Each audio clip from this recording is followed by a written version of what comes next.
Joanne Mitten has worked in both UK post-primary sector as an English literature teacher and Irish English language teaching sector since 2009. As part of her current role with the ATC schools, with ATC language schools, Joanne's developed extensive young learner syllabi and short courses, and has delivered training on materials writing, pastoral care, and the practicalities of overhauling academic programs. Maybe you could help me a little bit with mine, Joanne. Anytime. Thanks. In addition to this, she's delivered face-to-face and online training in areas of special educational needs in young learners, assessment for learning, planning for differentiation, and using media effectively in lessons. The session she's got for you today, Storytelling for Young Learners, is fantastic. I've seen it once already. I can't wait to see it again. And I think that's enough of my voice. I'm going to hand over to you, Joanne. Have a lovely session, everybody. See you later. Thank you so much, Will. Thank you for such a lovely introduction. So I'm so delighted to see so many people with us this afternoon. My name is Joanne, and I'm going to talk to you today about storytelling. And this webinar is split roughly into 3 different sections. So the first part of the webinar is talking about storytelling and the history of storytelling. Then we move on to students, young learners, and how they learn a second language and how they acquire their first language. And then we'll move into the nitty-gritty of how you structure and plan a storytelling lesson. And within that section, I'll give you some tips and some sample tasks that hopefully you'll be able to take back to your classrooms, whether they're online or face-to-face. So hopefully you'll get some practical tips from this session too. So I think it's safe to say that no matter how we interact with stories, whether we're telling the story or listening to the story, whether it's written in a book or if it's orally told to you, storytelling is an intrinsic human characteristic. We all have a connection with stories, and almost every country and culture in the world has a deep storytelling tradition. So I have 2 questions for you to start the webinar today. The first question is, why do humans tell stories? What reason is there? And my second question is, how do humans tell stories? So for example, we have the oral storytelling tradition, but there are other ways that we tell stories as well. So you can put the answers to these questions into the chat box, and I see some have come up: to transfer a message, to pass on tradition, to share experiences, to use the imagination, to fascinate others, to pass on culture, to entertain. So we can see that we have an audience today from all around the world with all types of backgrounds. And already we can see that we have this common connection with stories and why we tell them. So I'm going to start off at the very beginning, at the earliest evidence of humans and our link to storytelling. So the earliest cave paintings date back 44,000 years ago. And this really is the first evidence of humans telling each other narratives or telling each other stories. And it's often been debated and discussed on why the earliest humans felt the need to paint these stories and show either their community or for future generations what was happening in their time.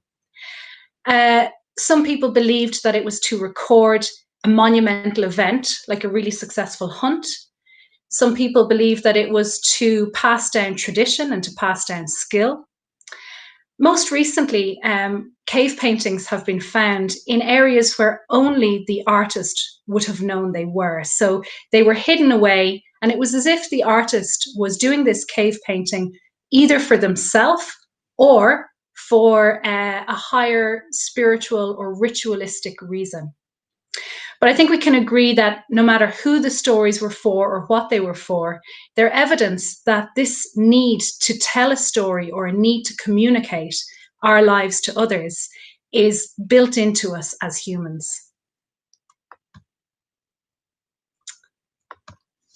So I think many of us are aware of Aesop's fables, and it's incredible to think that Aesop's fables endured throughout the centuries. In fact, we still tell these stories today. So these stories include the fox and the crane, the tortoise and the hare, the ox and the gnat. So there are all these incredible stories that were created by Aesop, who was a storytelling slave in ancient Greece, to try and help children and help his listeners understand what it is to be human, what it is to have flaws, to make mistakes, to learn from those mistakes, and to cope with the people around you, and how to deal with people around you and deal with your own actions.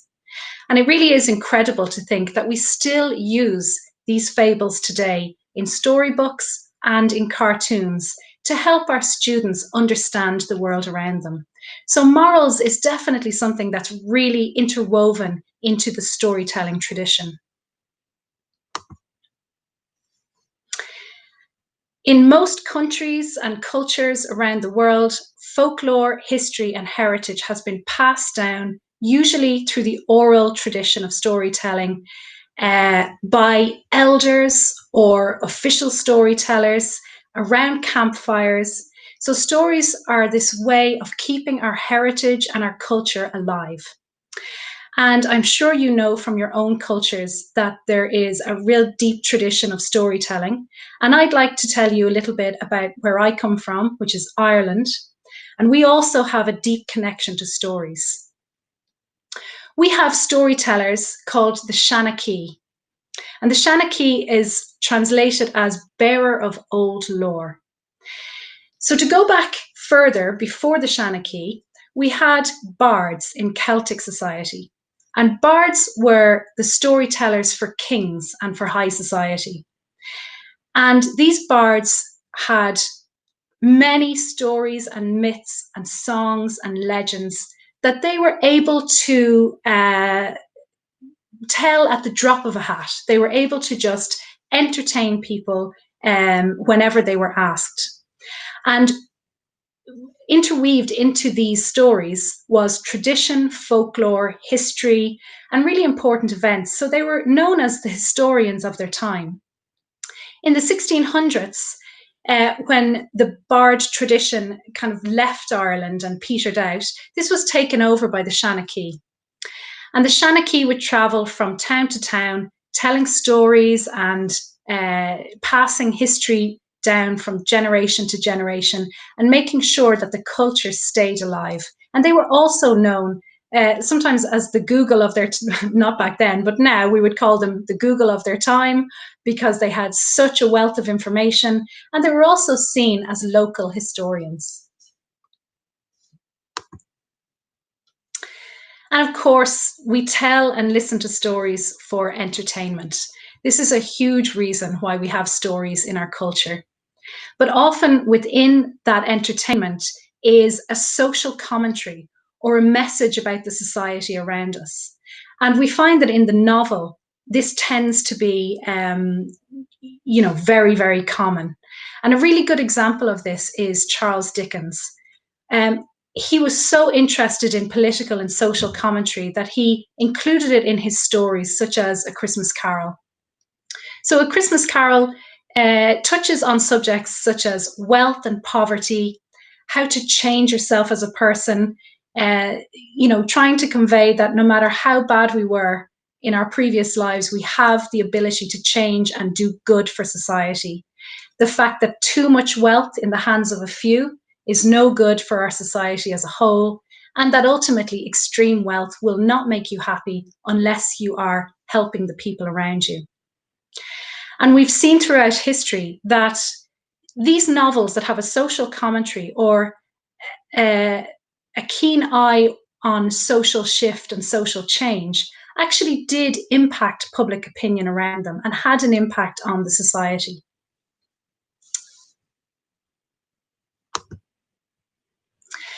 And you won't be surprised to know that gender has always been a hot topic. So it's not just a hot topic for 2020 and 2021. Gender can be seen, comments on gender and society can be seen throughout our stories. And stories were often used to either uphold the status quo regarding gender, or to challenge the status quo regarding gender. So I'll give you the example of the Grimm fairy tales. These were fairy tales that were written in 19th century Germany, and they had a strong link to biblical stories. So their audience would have been very familiar with those type of stories. And the perspective that they're coming from is quite a patriarchal perspective. And when you read fairy stories such as Rapunzel, where she's placed in a high tower by her mother to protect her from anyone around her during her years of puberty, the message there is clearly for women: keep yourselves safe, keep yourselves pure, do what you're told, and remember the society that you need to fit into. So that was a very patriarchal stance from fairy tales at that time. However, if we look at ghost stories, and particularly the emergence of Victorian ghost stories written by female writers, there's a subversion of gender. And often you'll see the female ghost wreaking havoc and taking revenge on the patriarchal society around them, or the men that were in their lives when they were alive, giving them all sorts of trouble. And a really nice example of a subversion of gender roles is in Emily Bronte's Wuthering Heights, where we have a female character who is in a male-dominated world, and on the surface level, those male characters look extremely strong. However, her character is so strong that she manages to manipulate and control relationships even from beyond the grave. Now, I think lots of people have been talking about this in the comments.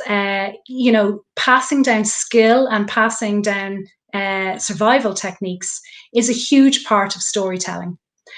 And I think this is without a doubt one of my favorite stories about storytelling. And it's that of the Macmillan tribe, who are located along the coast of Thailand. Now, you may remember the horrific events in 2004 on the 26th of December, when a devastating tsunami hit the Philippines and caused untold damage. The Macmillan tribe are a tribe of sea nomads, and you would imagine that living by the sea and being based on the sea all the time, they were at the highest risk of this tsunami. However, due to storytelling from their elders, they recognized the patterns of the waves and they knew what to do.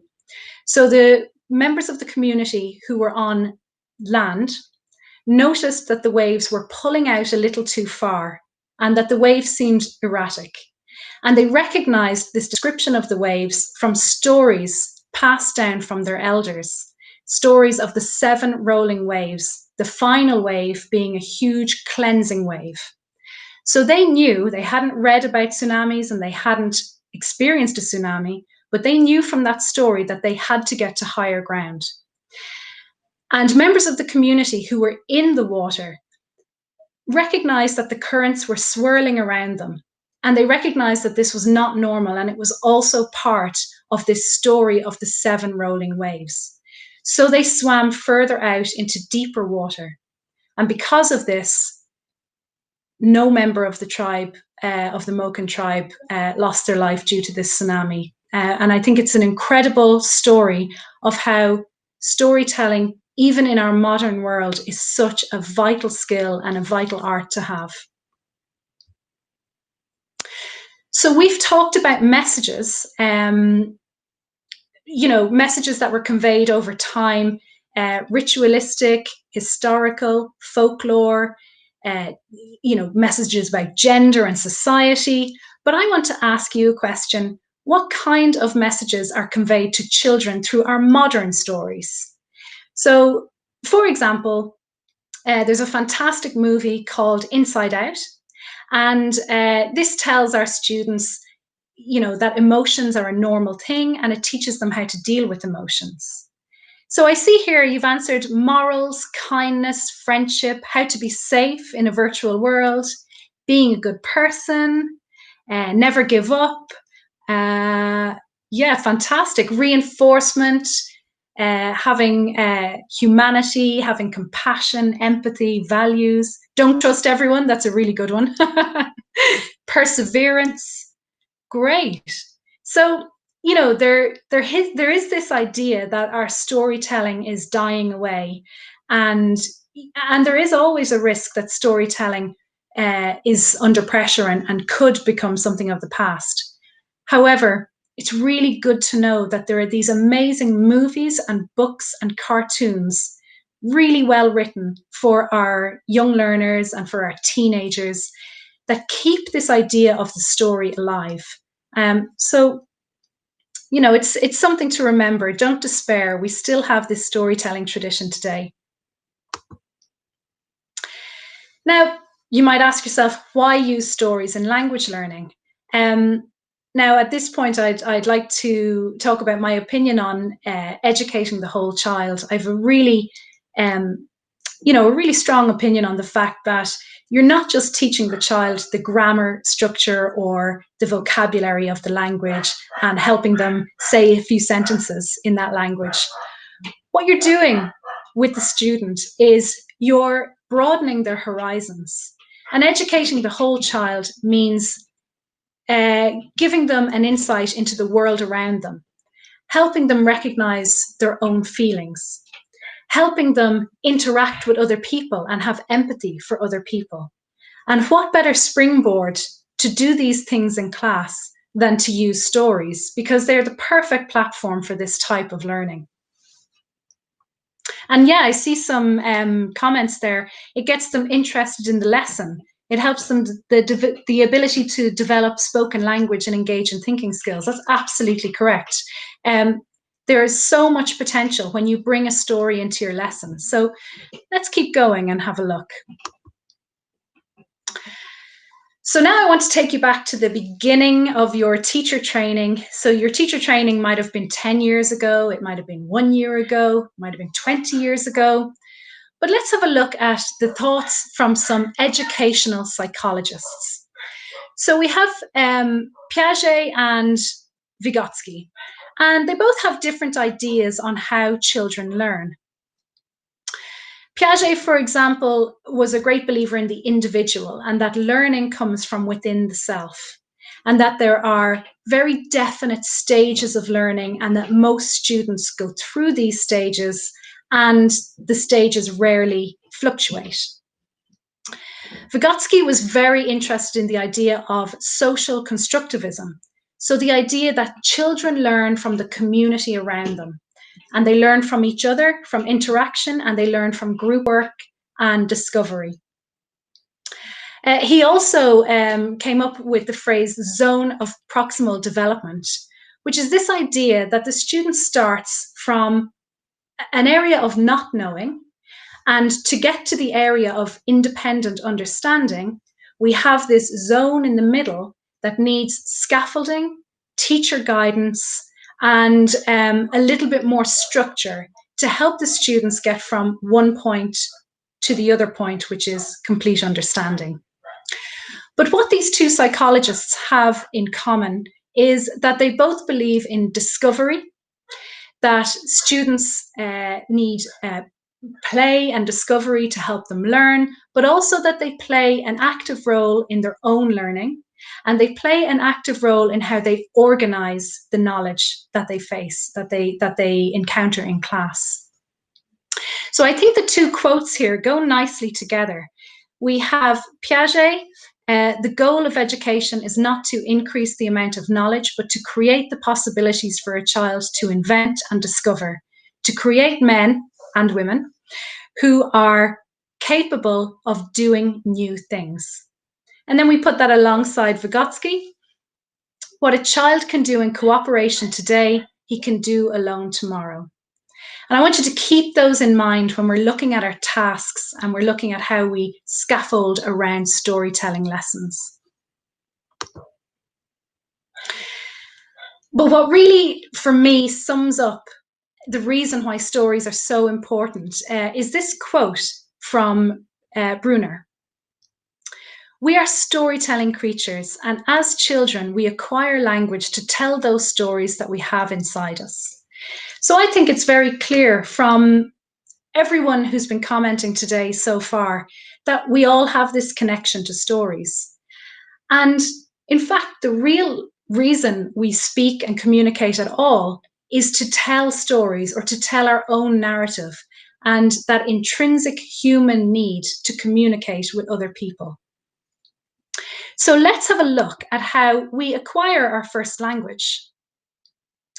So anybody who has children of their own, or anybody who works with very young learners, so that's young learners between 0 and 4 years of age, whether that's in a creche or a kindergarten, you'll be aware of how children start to communicate and how they start to talk. So from 0 to 2 months, we have crying. And the child will cry to tell you it's cold or it's hungry or that it needs something. And it's our job to interpret what they need. But from 2 to 4 months, they begin to coo, and they begin to make sounds like ooh and ah. So they've got more ability to differentiate between sounds. And often the parent or the minder will coo back at the child to encourage them. From 4 to 9 months, we start to see gurgling, babbling, and imitation of the words around them. So children might start to say mam, mam, mam, mam, da, da, da, da, because they're trying to say mama and dada. They hear it all the time, so they're trying to repeat it. And again, at this stage, it's really important that the minder or the parent is interacting with the child all the time to encourage this. From 9 to 18 months, we have one-word utterances. So the child might be identifying things, dog, mama, dada, book, juice. So they're able to say things just with one word, and they might be able to tell you what they want or what they need. From 18 months to 2.5 years, they start to construct sentences by stringing 2 and then 3 words together. And in this way, then, they can start to ask questions. They can interact a little bit more. They can refer to themselves by name, and they can follow simple commands. So you can tell them simple things to do, and they should be able to understand and do it. So from 2.5 years to 4 years, we start to see syntax and sentence structure coming into play. It's becoming a little more cohesive, and they have an expanded vocabulary. However, within this, they're going to have grammatical errors. So, what they're saying won't be exact, and they might be missing some key words and function words. So you might hear children say things like, "I fell down." And my favorite example of this is my niece. Her goldfish died when she was about 3, and she told me, "I didn't dead him," which I assume she meant was she didn't kill him. And I totally believe her. I'm sure she didn't kill him.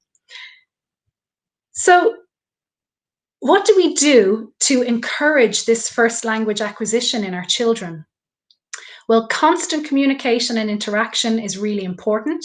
And this can be done through reading bedtime stories and also through play. So when we're reading stories or when we're playing, we're identifying objects and we're naming objects, and the children are repeating. They're repeating the objects, and they're pointing at pictures, and they're linking the object to the sound. And then that lets us play with sounds, and that's a really important thing. It helps the students get their mouth around the words and to have the confidence to try and say the words for themselves. And we have lots of amazing children's books that have onomatopoeia, playing with sounds and encouraging repetition and chanting. And that's a really good way to get students speaking, or to get children speaking. When children are acquiring their first language, they're surrounded by the language. So this real world context, it's a true thing. Everything around them is in that first language. So it's a subconscious process. this first language acquisition. And then through repetition and recycling, they start to internalize the language and they start to be able to use it independently. And of course, we all know when a child says their first words or when they learn a new word, there's a huge amount of positive reinforcement, a really, really nice, encouraging atmosphere for children. And that's a massive part of their development. Now, linguists often, show us that there's a real difference between language acquisition and language learning. So if the child is learning a second language below the age of, let's say, 4, the earlier the better. It can be seen as language acquisition because it's a subconscious, not explicitly taught skill. However, as soon as the child has their first language, so by the time they're 4 or 5, then they start learning a second language. This is now called second language learning rather than second language acquisition. And there are very clear stages to second language learning.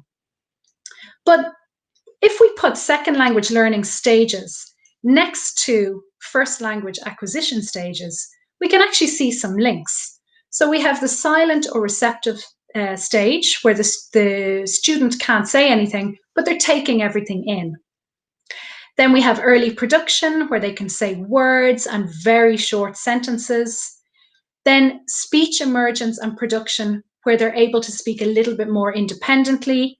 Then they move on to intermediate fluency and then continued language development and fluency.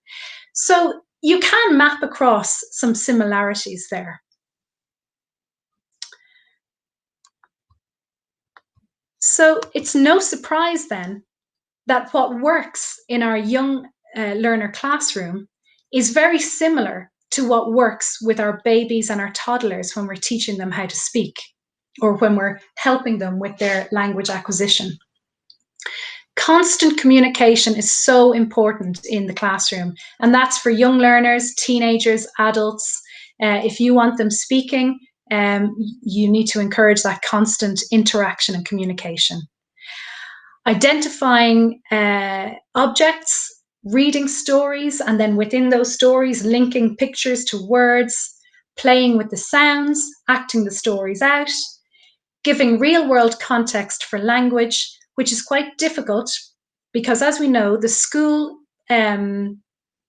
institution is, it's actually an unnatural kind of setting. So to try and link what they're learning to real life, to their emotions, to things they see around them is, quite a feat sometimes.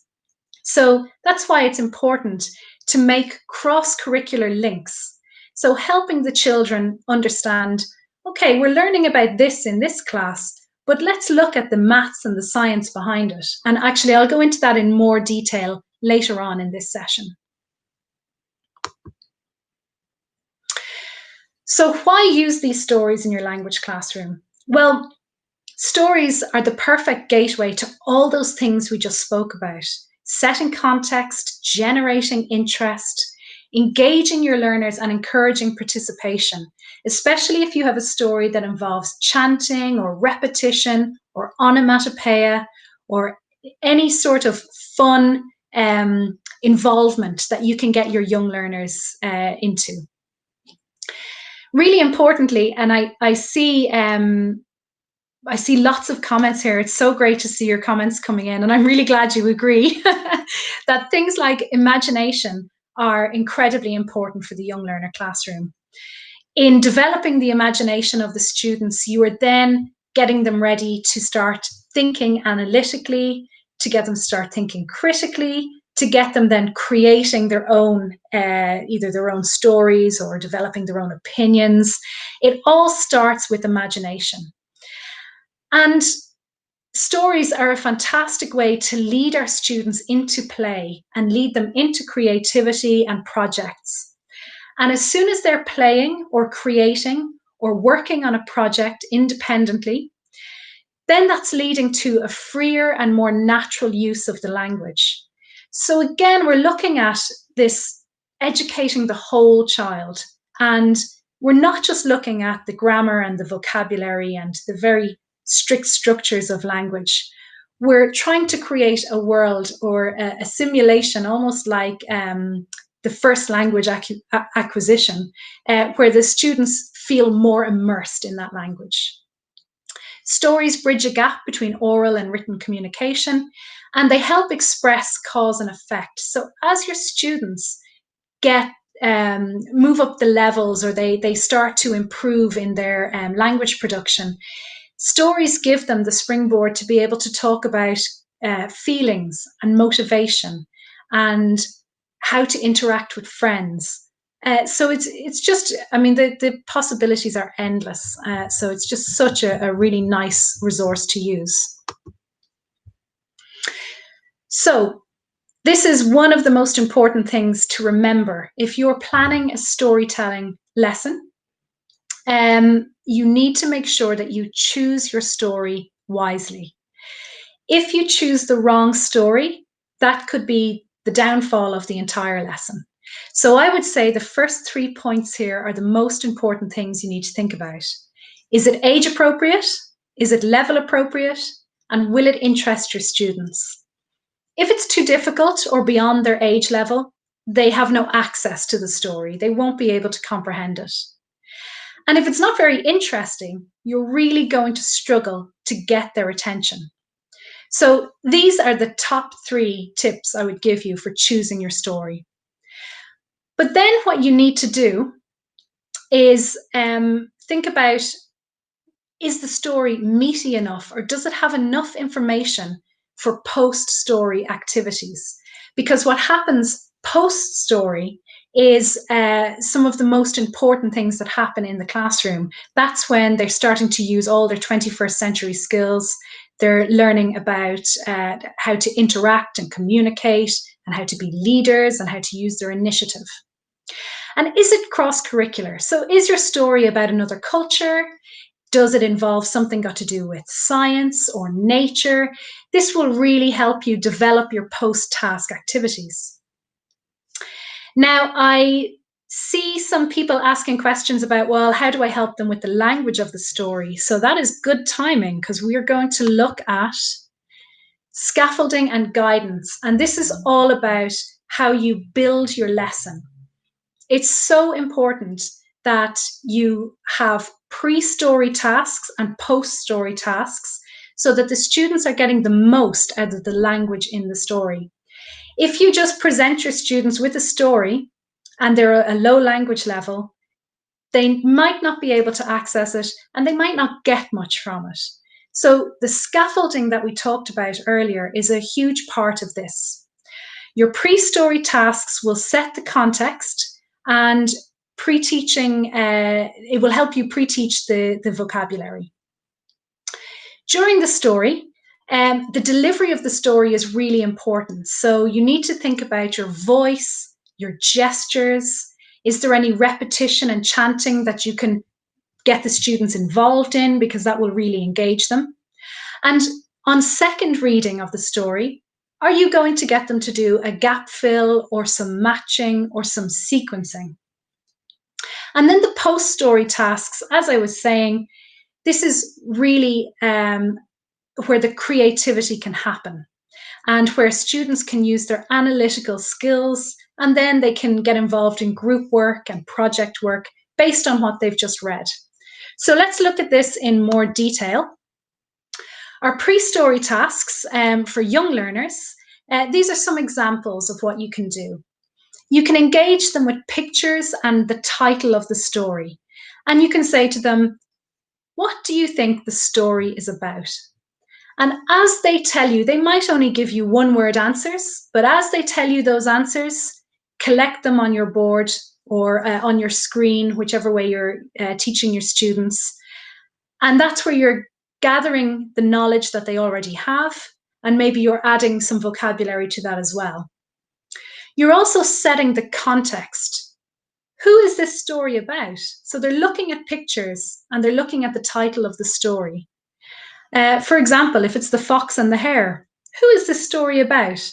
Well, it's about a fox and it's about a hare. Okay, and then you record that vocabulary and show them a picture of each. So you're building up the language that they need before they enter the story. And you can get them to talk about, where is it happening? Is it happening in the forest? Is it happening in the city? And when is it happening? Is it spring or summer? Or is it morning, afternoon, or nighttime? And obviously, you need to guide the students in this way to make sure that you're eliciting and pre-teaching the language that you want them to be able to understand for the story.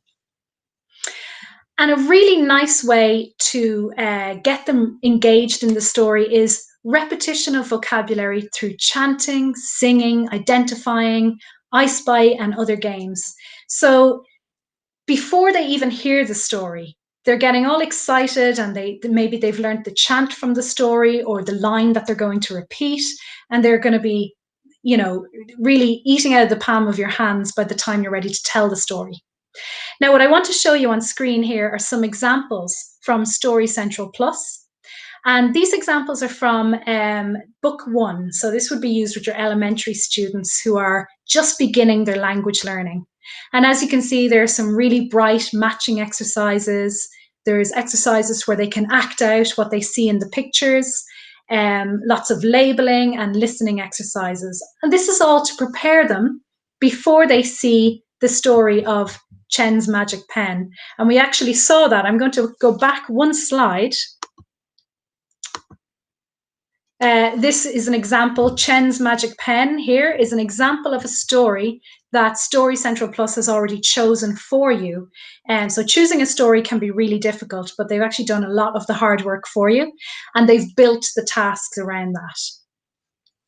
So if we go back to our pre-story tasks, we see that these tasks are giving the students the vocabulary they need to understand the story about Chen's Magic Pen. But let's think about our tweens and our teens. So 12, 13, 14, all the way up to 17 years of age. They need something a little bit more grown up with their pre-story tasks. So again, you can use pictures, but what I would suggest is use pictures related to the theme of the story, maybe family or arguments or nature or the future. Use these pictures and gather the vocabulary from the students in order to pre-teach it. And then a really nice thing you can do, and students usually respond very well to this, is choose a piece of music, an instrumental piece of music that reflects the mood of the story. So for example, if it's an adventure story, you could choose the William Tell Overture. Or if it's a romantic story, you could choose, a beautiful piece from Tchaikovsky, something that gives them the idea of, okay, I get an idea of what this story is going to be about.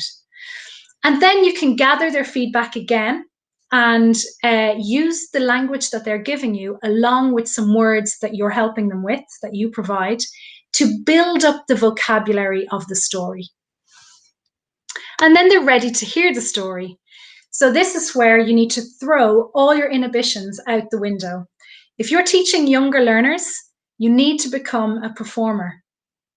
So in the picture you see in front of you, that's me in China teaching young learners, or telling young learners, about the story of Seamus the Doodlebot.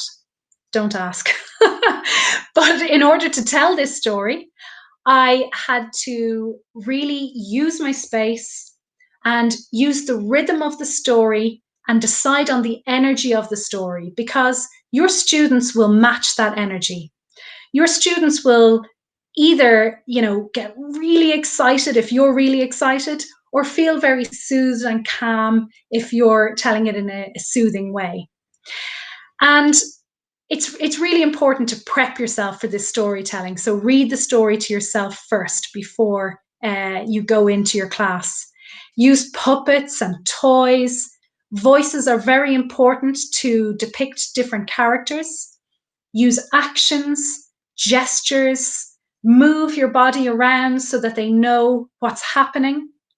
And remember that repetition and the use of catchphrases and get them involved, get them chanting whatever the catchphrase of the story is, or if there's a repetitive line, or if it's a story that has onomatopoeia. It's a great opportunity for students to play with the sounds. But this, remember, is for your younger learners. Your teenagers probably wouldn't appreciate you leaping around the front of the classroom. Teenagers actually love listening to a story. Now, that is if you choose an interesting story and you've done a really strong build up to that story so that they have the language they need to understand it. So the story needs to be level appropriate. It needs to be interesting for your teenagers. And it also, you need to have scaffolded and helped them along before telling the story. But then when you tell the story, just let them sit back and listen. Even for the first time they hear it, let them sit back and enjoy it. Then on second reading, you could get them to do something along the lines of a gap fill while you read, or matching phrases to pictures while you read, or sequencing the story events as you read them. So there are things you can do on second and third reading, but sometimes it's underestimated how enjoyable it can be to just listen to a good story. Okay. Oh, I think have I skipped? Okay. So post-story tasks. Now, I am such a fan of post-story tasks because this is where the real creativity happens. So for your younger learners, and if you're looking at Story Central Plus, there are lots of post-story tasks that will help them grasp or comprehend the details in the story. Once they kind of have an idea of the details of the story, you can move it further along and get them perhaps to repeat their favorite line in the story. And you can get them to say it in different ways. Say it in an excited way, an angry way, a sad way, or a frightened way. And we find that with our students, if they're speaking from behind a persona, they tend to have much more confidence. So giving them the opportunity to act out their favorite line is a really good way to get them to practice their pronunciation and have fun with the sound of English. What you can do next is get the students to, if they have a written version of the story with pictures, to identify the objects and the characters from the story, each on a separate piece of paper. And they draw them on a separate piece of paper. And when they have the characters and the objects drawn out, they then move them around into the order in which they appear. And they can do this a few times, and then they can start to tell the story first to themselves while moving the objects around. Then maybe they could try and tell the story to their group or to their friend. And then if they're feeling confident, they could try and tell the story to you as the teacher. And those visual prompts that they've made themselves are like a sort of a safety net or a safety blanket for the students. As they tell the story, they can look at the objects and remind themselves. And you can ask them, what do you think happens next? So the story has finished, but imagine the character continues, his life continues. What happens next? And you can get them to act out the story. There are so many options. This one story could actually get you through 2 or 3 lessons if you really plan out what you're going to do with it. Now, linking back to Chen's Magic Pen, which is the story from Story Central Plus, a really nice thing you could do after a story such as that is ask the students to create or draw their own magic object. So they can choose anything they want, and this object has magical powers. Then they can tell their friend what the object does, and then they can tell their friend a simple story about the object. And maybe they can, when they feel confident, they can tell you, the teacher, their story. So we see that there are many ways we can springboard ahead. Okay, and then for teenagers, the post-story task needs to be a little bit more grown up. So for example, students could choose a song that matches the theme of the story, and they really love this. It can either be the instrumental part of the song, the melody that matches the theme, or it could be the lyrics. And all students are really interested in movies. So what you can get them to do, ask them things about the characters. Do you like the characters? What type of people are they? What motivates them? And then get the students to work in groups to imagine they're adapting this story into a movie. Now, having said all this, before you get to this type of post-story task, you may have done some simple comprehension beforehand, before you get to this, so they understand the story. But then it can be developed into this type of project. It can even go cross-curricular if they have any sort of tech lessons, or if they have drama lessons, you could collaborate with that department, and they could even turn this story into mini movies. 21st century skills are something that we hear a lot. You know, every time we're logged into a webinar, lots of books talk about the importance of them. And it really is something that we need to help our students so that they can get on well in life when they choose a career, when they go into a trade, or if they go on to university. Critical thinking, creativity, collaboration, communication, these are all skills that come from storytelling and from listening to stories and engaging in stories. Through the group work and through the project work, you are developing their flexibility, their ability to negotiate, their leadership skills, and they also have to take some initiative, because if the teacher is stepping back and trusting them to complete a task, then they have to learn how to work through problems. They're also producing a lot more if they're producing pictures, stories of their own, or project work. And they're developing their social skills through working closely with each other. And if you get your students creating an infographic about the story, or maybe a movie about the story, you then have digital literacy built into it. And I want to give you an example from Story Central Plus of how we can develop this cross-curricular aspect of storytelling. So this is the CLIL section of Chapter 1, where we looked at the story of Chen's Magic Pen. And here, the students are looking at social sciences. So there's a tree involved in the story. And here, they're taking this idea of the tree and talking about what trees give us as humans. We get our table, our pencil, our apple, our paper, and animals that we love also live in trees. So when you're choosing your story, if you're going to plan a storytelling lesson, or even 2 weeks of a storytelling lesson plus a project, try to think about what aspects of science, nature, sport, maths, geography, and art can be derived from the story. And that will really help you build on project work and post-story tasks after this. So this has been a jam-packed webinar. I went through a lot of information with you, and I talked a lot about the benefits that storytelling has on our students' language learning and on our children's first language acquisition. But I think what I really want you to take from this session today is the fact that stories are just these incredible things that help us connect. They help us understand what makes us human. They help us understand our flaws. They teach us about history. They help us understand society and the natural world.